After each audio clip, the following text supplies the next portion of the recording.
Higit pong 1 milyong cash subsidy ipinamahagi po sa 347 na solo parents sa bayan po ng San Fabian, Pangasinan. Para sa detalye po ng balitang yan, kasama natin live si Idol Kate Dispo. 104.7 IFM Report. Umabot sa 1,000,041 pesos ang kabuang cash subsidy na ipinamahagi sa 347 kwalipikadong solo parents dito sa bayan ng San Fabian, Pangasinan para sa ikatlong quarter ng 2026. Bawat benepisyaryo ay nakatanggap ng 3,000 pesos quarterly cash subsidy na maaaring magamit bilang karagdagang suporta sa kanilang pang-araw-araw na pangangailangan at gastusin sa pamilya.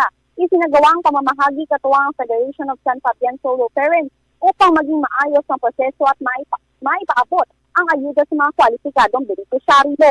Ang quarterly cash subsidy ay bahagi ng mga programang panlipunan ng lokal na pamahalaan para sa solo parents, partikular sa pagtulong sa gastusin sa pagkain, edukasyon ng mga anak at iba pang pangunahing pangangailangan ng pamilya.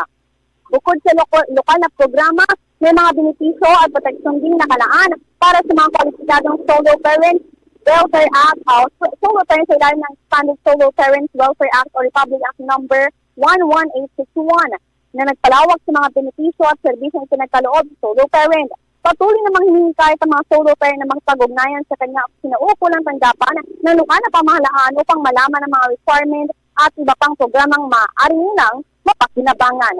Kasama mo mula rito sa San Fabian, ako si Idol Kate Dispo. Tatak, ayata.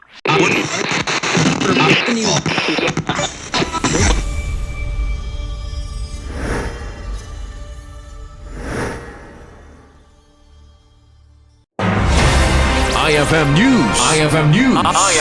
IFM News.